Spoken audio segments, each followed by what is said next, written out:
Hi hello வணக்கம். Welcome to our channel Veeru vision. நாம் இன்றைக்கி பார்க்க போகிற கதை தஞ்சாவூரில் ஒரு தாய்க்கும் அவங்களோட குழந்தைக்கும் நடந்த கொடூரமும் அதற்கப்புறம் நடக்கிற பயங்கரத்தை பற்றி தான் இந்த வீடியோவில் இன்றைக்கி நம்ம பார்க்க போகிறோம். அதுக்கு முன்னாடி நீங்கள் பண்ண வேண்டிய விஷயம், இங்கே தெரிகிற ஜிமெயில் அண்ட் வாட்ஸ்அப் நம்பருக்கு உங்களுக்கு தெரிஞ்ச கேள்விப்பட்ட உண்மை நிறைந்த அமானுஷ கதைகளை நீங்கள் எனக்கு ஷேர் பண்ணிங்கன்னா நான் நம்ம சப்ஸ்கிரைபருக்கு இந்த வீடியோ மூலமாக கொண்டு வந்து சேர்ப்பேன். ஸோ சேனலை சப்ஸ்கிரைப் பண்ணுங்கள், வீடியோவை லைக் பண்ணுங்கள், ஷேர் பண்ணுங்கள், கமெண்ட் பண்ணுங்கள், ஃபாலோ பண்ணுங்கள். வாங்க இன்றைக்கி வீடியோக்குள்ளே போகலாம்.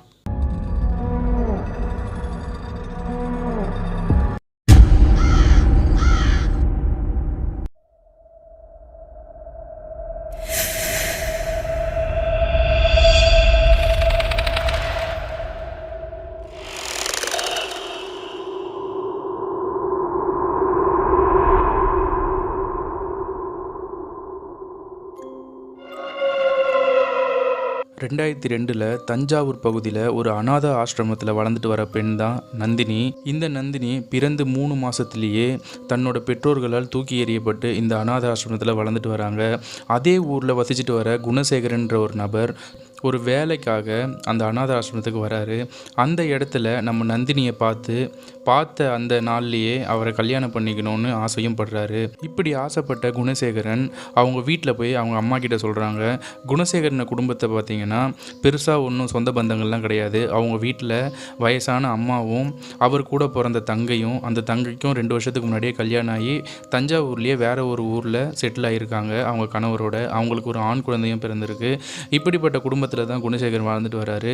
அவங்க அம்மா கிட்ட சொல்லி அவங்களுக்கு புரிய வச்சு திருமணமும் நல்லபடியாக முடியுது. ஆனால் குணசேகரனோட அம்மாவுக்கு இந்த கல்யாணத்தில் துளி கூட விருப்பம் இல்லை.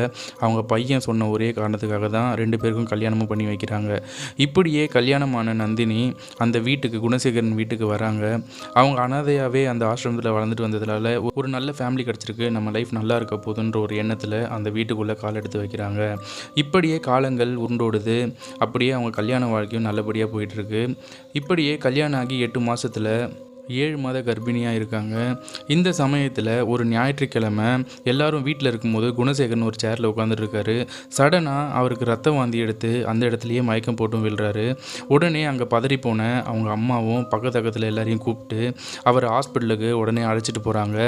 நம்ம நந்தினி ப்ரெக்னெண்ட்டாக இருக்கிற ஒரு காரணத்தினால அவங்கள வீட்லேயே இருக்க சொல்லிவிட்டு பக்கத்தில் இருக்கிறவங்க இவங்க அம்மா எல்லாருமே ஹாஸ்பிட்டலுக்கு தூக்கிட்டு போகிறாங்க நம்ம குணசேகரனை.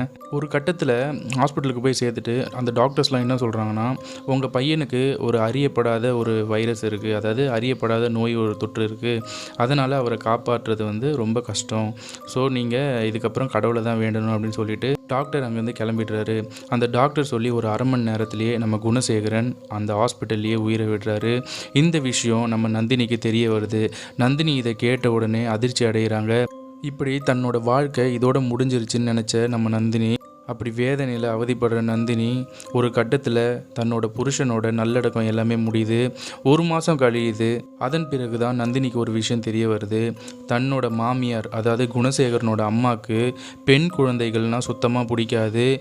ஏன்னு கேட்டிங்கன்னா அவங்களோட எண்ணங்கள் எப்படி இருக்குன்னு பார்த்தீங்கன்னா, பெண் குழந்தை பிறந்தால் குடும்பத்துக்கு செலவு தான் வைப்பாங்க, ஆண் குழந்தைங்க தான் குடும்பத்துக்கு பணத்தையும் செல்வத்தையும் சேமிப்பாங்கன்னும் இப்படி ஒரு மைண்ட் செட்லேயே அந்த காலத்து பெண்மணியாகவே அந்த குணசேகரனோட அம்மா இருந்துட்டு வராங்க.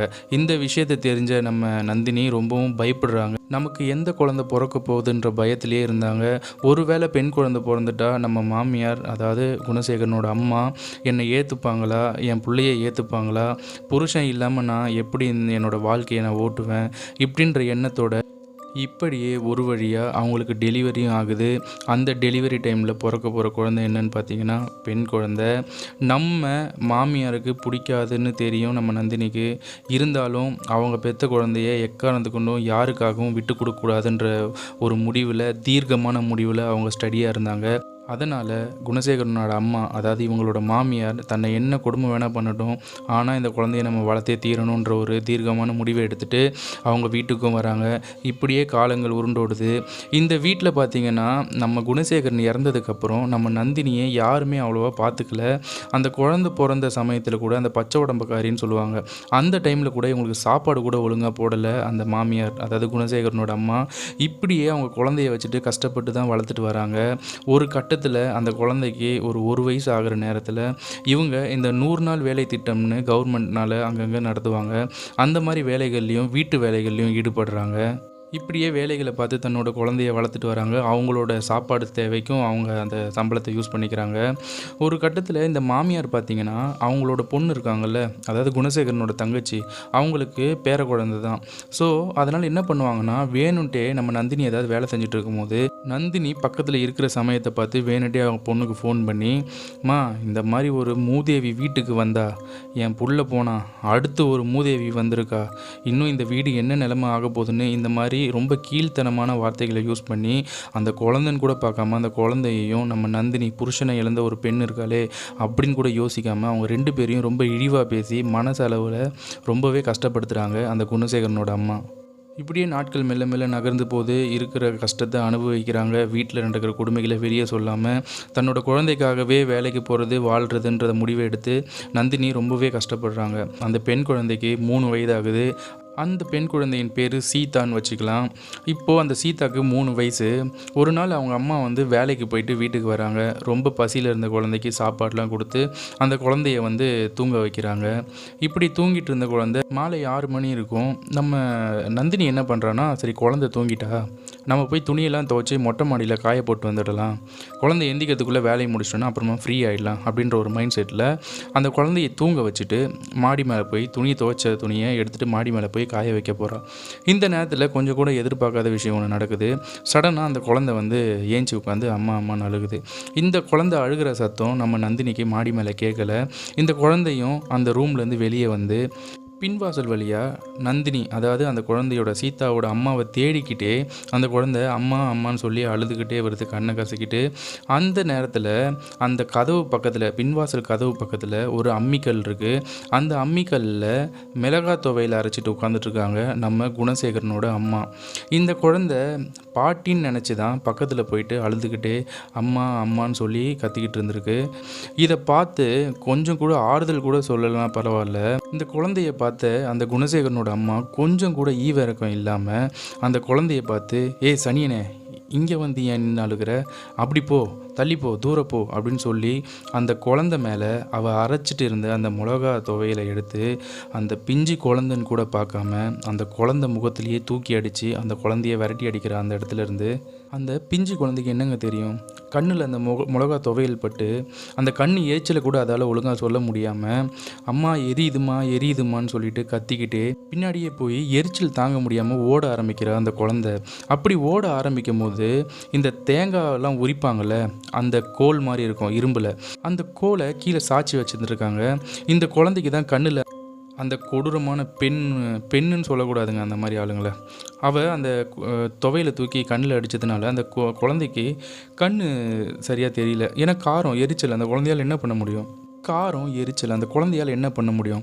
அழுதுகிட்டே ஓடும்போது அந்த கீழே சாய்ச்சி வச்சுருந்த அந்த தேங்காய் உரிக்கிற அந்த கோல் மேலே, அந்த இரும்பு மேலே காலை வச்சு கால் வலிக்குதுன்னு அப்படி ஸ்லிப் ஆகி கீழே விழுந்து அந்த கூர்மையான பகுதியில் அந்த குழந்தையோட அந்த அழகான மெல்லிய அந்த தொண்டையில் அந்த கூர்மையான பாகம் குத்தி கிழிக்குது, ரத்தம் பீறிட்டு தெரிக்குது. இந்த மாதிரி ஒரு நிலைமையில் கூட அந்த குணசேகரனோட அம்மா ஓடி காப்பாற்றுவாங்கன்னு நினைக்கிற சமயத்தில் அவங்க தூக்கி அடித்தாங்கள்ல அந்த மிளகாய் துவையில், அதை யாருமே பார்த்துடக்கூடாதுன்ற ஒரு நோக்கத்தில் க்ளீன் பண்ணி தண்ணியெல்லாம் ஊற்றி க்ளீன் பண்ணி துணியை வச்சு தொடச்சி அந்த குழந்தை நார்மலாக இருக்கிற மாதிரி பார்த்துட்டு அதுக்கப்புறம் கத்த ஆரம்பிக்கிறாங்க நம்ம குணசேகரனோட அம்மா, அதாவது நந்தினியோட மாமியார். இப்படி குணசேகரனோட அம்மா பயங்கரமாக கத்துறதை பார்த்துட்டு மேலே துணி காய போட்டுட்டு இருந்த நம்ம நந்தினி பதறி அடிச்சுட்டு கீழே ஓடி பார்க்குறா. ஓடி பார்க்கும்போது அவளோட கனவே அங்கே கீழே ரத்த வெள்ளத்தில் அப்படியே செத்து பிணமாக கிடக்கிறா. அவளோட ஆசைகள் கனவுகள் எல்லாத்தையும் இந்த ஒரு குழந்தை மேலே காமிக்கணும், இவளுக்காக மட்டும்தான் வாழணும்னு நினச்சிட்டு இருந்த நந்தினிக்கு ஒரு பெரிய இடி விழுது. அவள் கண்ணு முன்னாடியே துடிச்சு அந்த குழந்தை செத்து போகிறா. இந்த சத்தம் அக்கம் பக்கத்தில் இருக்கிறவங்களாம் கேட்டுட்டு அக்கம் பக்கத்தில் இருக்கிறவங்க எல்லாருமே பதறி அடித்து ஓடி வராங்க வீட்டுக்குள்ளே வந்து பார்த்தா அந்த குழந்தை ரத்த வெள்ளத்தில் செத்து கிடக்குது. அந்த சைடு பார்த்திங்கன்னா நந்தினி மயக்கம் போட்டு கீழே விழுந்து கிடக்குறாங்க. என்னாச்சுன்னு கேட்கும்போது நம்ம குணசேகரனோட அம்மா அந்த இடத்துல ஒரு பொய் நாடகம் நடத்துகிறாங்க. நான் இந்த இடத்துல துவையில் அரைச்சிட்டு இருந்தேன்ப்பா, இவ வந்து மேலே துணிக்காய போட போயிருந்தா, இது தெரியாத குழந்தை தூங்கி எழுந்துச்சி வந்து அம்மான்னு ஓடி வந்ததுப்பா, இந்த இடத்துல இந்த கோலில் விழுந்து கழுத்தில் குத்தி இப்படி ஆயிடுச்சுப்பா, நான் என்னப்பா பண்ணுவேன் அப்படின்னு பயங்கரமாக நடிக்க ஆரம்பிக்கிறேன் அந்த குணசேகரனோட அம்மா. இதை அந்த சுற்றி இருந்தவங்களும் நம்பிட்டாங்க. மயக்கமாக இருந்த நம்ம நந்தினிக்கு ஒன்றுமே தெரியல என்ன நடக்குதுன்னு. அப்புறம் அங்கே இருக்கிறவங்களாம் தண்ணி தெளித்து எழுப்புறாங்க நந்தினியை. இந்த மாதிரி உன் புள்ள போயிட்டாமா, என்னம்மா பண்ணுறதுன்னு சொல்லி அந்த நந்தினி கிட்ட சொல்லி கத்தி அலறாங்க. நந்தினிக்கு என்ன சொல்கிறது என்ன பண்ணுறதுனே தெரியல. தன்னோட வாழ்க்கையே இவதான்ட்டு வாழ்ந்துட்டு இருந்தா நந்தினி. கடைசியில் அவளும் போயிட்டா. இதுக்கப்புறம் இவளுக்கு துணை யார் இருக்கா? இந்த வீட்டில் இவளுக்குன்னு சப்போர்ட் பண்ணுற ஒரே ஆள் அந்த குழந்தை தான். அந்த குழந்தைக்கு சப்போர்ட் இவ தான். இப்படி தான் 2 பேரும் வாழ்ந்துட்டு வந்தாங்க. கடைசியில் அந்த குழந்தையும் இல்லை, தன்னோட கணவரும் இல்லை. இந்த வீட்டில் நான் இதுக்கப்புறம் எதுக்கு உயிரோடு இருக்கணுன்ற நிலைமைக்கு நந்தினி தள்ளப்படுறா. இதுக்கப்புறம் குணசேகரன் வீட்டில் இருந்து அவங்க சொந்தக்காரங்க ஒரு சில பேர் வராங்க. அங்கே தன்னோட கணவரோட தங்கச்சியும் வராங்க, அவங்க குழந்தை, அவங்களோட ஹஸ்பண்ட் எல்லாமே வராங்க. ஒரு வழியாக இந்த நம்ம சீதாவோட நல்லடக்கம் முடியுது.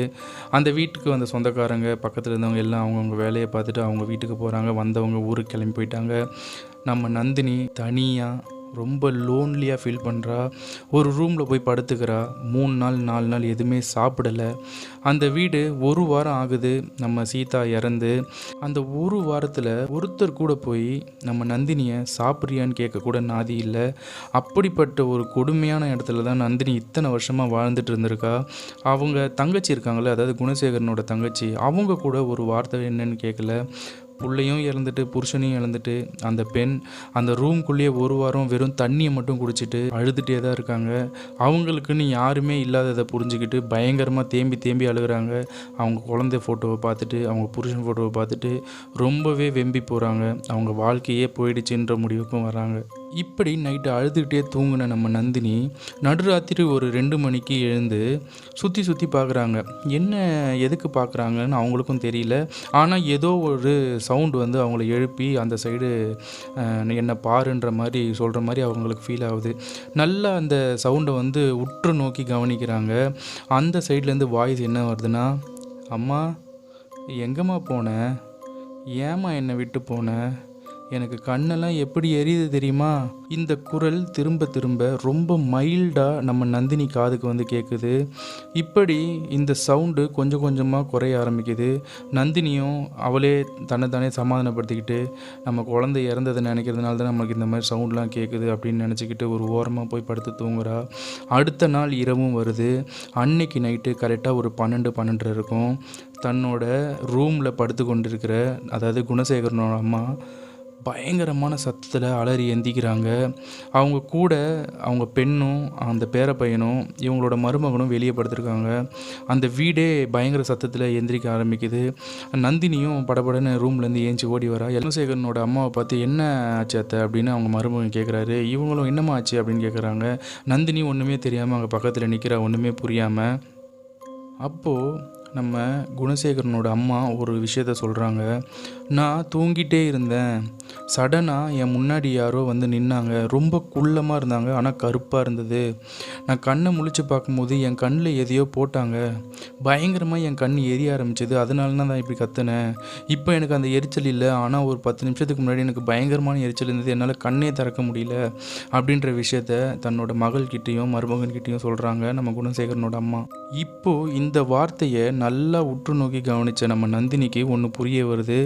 நேற்று நைட்டு ஒரு மெல்லிய குரலில் எனக்கு கண்ணு எரியுது, எங்கம்மா போனேன், இந்த மாதிரி ஒரு வார்த்தையை ஒரு வாய்ஸ் மூலமாக, அதாவது ஒரு குரலாக நம்ம நந்தினிக்கு கேட்டிருக்கோம். இப்போது இந்த மாமியார் சொல்கிற வார்த்தையும் இந்த 2 வார்த்தையும் ஒன்று சேர்த்து நந்தினி ஒரு முடிவுக்கு வரா. கண்டிப்பாக இது என் பொண்ணு சீதா தான். அவள் என்கிட்ட பேசவும் ஏதோ சொல்லவும் தான் நேற்று நைட்டு வந்திருக்கா. இன்றைக்கி இப்படி ஒரு சம்பவம் நடந்திருக்குன்னா இதில் ஏதோ விஷயம் இருக்குது, அதை நம்ம இன்றைக்கி கண்டுபிடிச்சே ஆகணுன்ட்டு அவங்க மாமியார் கொஞ்சம் நார்மல் ஆனதுக்கப்புறம் கடகடன்னு ரூம் உள்ளே போகிறா. கரெக்டாக மணி 2 ஆகுது. ரூமை சாத்திட்டு லைட்டெல்லாம் ஆஃப் பண்ணிவிட்டு நடுவில் சேர் போட்டு உட்காந்துட்டு, சீதாம்மா நீ இங்கே தான் இருக்குன்னு எனக்கு தெரியும், அம்மா கூட பேசுமா அப்படின்னு சொல்லி நந்தினி சொல்கிறா. அந்த நேரத்தில் அங்கே ஒரு அழுகுரல் கேட்க ஆரம்பிக்குது. அந்த அழுகுரல் கேட்ட இடத்த நல்லா உற்று நோக்கி நம்ம நந்தினி வந்து பார்க்க ஆரம்பிக்கிறா. அந்த இடத்துல ஒரு அடர் கருப்பு உருவம், கண்கள்லாம் சிவந்து அந்த கண்ணில் கண்ணீர் மட்டும் வந்துக்கிட்டே இருக்குது. இதை நல்லா உத்து பார்த்த நம்ம நந்தினிக்கு ஒன்று மட்டும் புரியுது, இது வேற யாரும் இல்லை, என்னோட மகள் சீதா தான்னு. அப்படியே அந்த சேர்லேருந்து கீழே விழுந்து, ஐயோ சீதா, ஏம்மா என்னை விட்டுட்டு போனேன் அப்படின்னு சொல்லி கதறாங்க. அம்மா நீ இல்லாமல் ரொம்ப கஷ்டப்படுறம்மா, அப்பாவும் இல்லை நீயும் இல்லை, இதுக்கு மேலே நான் இந்த பூமியில் ஏன் வாழணும், எதுக்காகம்மா என்னை விட்டு போனேன் அப்படின்னு சொல்லி அந்த நந்தினின்றவங்க பயங்கரமாக அழ ஆரம்பிக்கிறாங்க. இதை பார்த்துக்கிட்டே இருந்த அந்த உருவம் சற்றும் யோசிக்காமல் நந்தினி கேட்ட கேள்விக்கு உடனே பதிலளிக்கிற மாதிரி, அம்மா நீ எங்கம்மா போன, நான் உன்னை தேடி வந்தேனா, பாட்டி என் மூஞ்சில் எதையோ தூக்கி அடித்தாங்கம்மா, எனக்கு கண்ணெல்லாம் எப்படி எரிஞ்சது தெரியுமா, என்னால் தாங்கவே முடியல, அதுக்கப்புறம் என்னாச்சுன்னே தெரிலம்மா, நீதாம்மா என்னை விட்டுட்டு போனேன் அப்படின்னு சொல்லி ஒரு வார்த்தை சொல்லுது நந்தினிக்கிட்ட. நந்தினி தலையில் அடிச்சுட்டு அழுறாங்க. அப்புறம்தான் அவங்களுக்கு அந்த விஷயமே தெரியுது, அன்னைக்கு என்ன நடந்ததுன்னு. இந்த விஷயத்தெல்லாம் தன்னோட மகள் ஆவிக்கிட்டேயே கேட்டு தெரிஞ்சுக்கிட்ட நந்தினி அந்த மகள் ஆவிக்கிட்ட ஒரு வார்த்தை சொல்கிறாங்க, இன்றைக்கி ஒரு நாள் வெயிட் பண்ணுமா, அம்மாவும் நாளைக்கு உன் கூடயே வந்துடுவேன், எனக்கு ஒரு சின்ன வேலை இருக்குது, அதை நான் முடிச்சுட்டு வந்துடுறேன் அப்படின்னு சொல்லிட்டு அந்த ஆத்மா கிட்டே சொல்கிறாங்க. அந்த ஆத்மாவும் அந்த இடத்துலேருந்து மறைய ஆரம்பிக்குது. அன்னைக்கு நைட்டு ஒரு 3 மணி இருக்கும், 3:03 இருக்கும். நந்தினி தன்னோட மாமியார் அறைக்கு போகிறாங்க. போகும்போது அவங்க கையில் அம்மிக்கல்ல அரைக்கிற அந்த பெரிய கல்லை கையில் எடுத்துகிட்டு போகிறாங்க. தன்னோட மாமியார் கீழே படுத்துட்டு இருக்காங்க. அந்த மாமியாரோட தலையில் ஓங்கி ஒரே அடி, தலை நசுங்கி அந்த மாமியார் அந்த இடத்துலையே துடிச்சு செத்து போகிறாங்க. அந்த நேரத்தில் தான் சாகடித்த தன்னோட மாமியார் உடலை பார்த்து, என் பொண்ணை இவ்வளோ துடிக்க கொண்டிருக்கையே, உனக்கெல்லாம் மனசாட்சியே இல்லையா, நீ எல்லாம் இந்த உலகத்தில் வாழ தகுதியே இல்லாத ஒரு ஆள், இப்போ நான் நிம்மதியாக என் பொண்ணுக்கிட்ட போய் சேர்றேன்னு சொல்லி அவங்கள சாகடித்த கையோட படப்படன்னு ஓடி கிச்சனை திறந்து கிச்சனில் இருக்கிற கத்தி எடுத்து தன்னோட கழுத்தை அவங்களே கிழித்து அங்கேயே ரத்த வெள்ளத்தில் கீழே விழுந்து இறந்து போகிறாங்க. அந்த வீட்டில் இப்போ வரைக்கும் நம்ம நந்தினியும் சீதாவும் ஆவியாக நடமாடிட்டு இருக்கிறதா அந்த ஊர்க்காரங்க நம்பிட்டு தான் இருக்காங்க. இந்த கதை 2002 நான் சின்ன பையனாக இருக்கும்போது எங்கள் பக்கத்து தெருவில் நடந்த கதைன்னு நம்ம சப்ஸ்கிரைபர் ரஞ்சித்ன்றவர் நம்மளுக்கு ஷேர் பண்ண கதை தான் இது. இந்த கதையை சம்மந்தப்படுத்தி நான் ஒரு சில விஷயத்த சொல்ல ஆசைப்படுறேன். ஒரு சில பேர் அவங்களோட கேவலமான சுகத்துக்காகவும் பிள்ளைங்களை பெற்றுட்டு அது பெண் குழந்தையாக இருந்தால், முக்கியமான விஷயம் அது பெண் குழந்தையாக இருந்தால் தூக்கி குப்பையில் போடுறதும் ஆற்றுலையும் குளத்துலையும் தூக்கி எறிகிறதும், இதெல்லாம் உங்களோட எப்படி சொல்கிறது உரிமைன்னு நினைக்கிறீங்களா? புல்லை பெற்றுக்கிறது எப்படி உங்களோட உரிமையோ அவங்கள வளர்க்குற கடமையும் உங்களது தான்றதை எப்போவுமே மறக்காதீங்க. பெண் குழந்தை பிறந்தா கொலை பண்ணுறதும் நம்மளுக்கு செலவு பண்ண வந்துருச்சுன்னு முகம் காட்டுறதும், அதே மாதிரி இந்த கதையில் வர அந்த குணசேகரோட அம்மா, அவங்களாம் அம்மான்னு சொல்கிறதா இல்லை ஒரு மிருகத்துக்கு சமமாக ஒரு பொண்ணுக்கிட்ட நடந்திருக்காங்க. இந்த மாதிரி மிருகங்கிட்ட நம்ம நந்தினி போன்ற பெண்களும் அந்த குழந்தைகளும் மாட்டிக்கிட்டு வாழ்கிறது இந்த சமுதாயத்தில் ரொம்பவே கஷ்டம்னு தான் நான் நினைக்கிறேன். இதே மாதிரி அந்த குணசேகரனோட அம்மா இருக்காங்களே, அவங்களோட அம்மா நினச்சிருந்தா நம்ம குணசேகரனோட அம்மா இவ்வளோ தூரம் வந்திருக்க மாட்டாங்க, நம்ம நந்தினி அந்த பச்சை குழந்தையும் இறந்துருக்காது. இந்த மாதிரியான எண்ணங்கள் மாறணும், அழிக்கப்படணும். பெண்களை போற்றுவோம், பெண் குழந்தைகளை பாதுகாப்போம். நன்றி.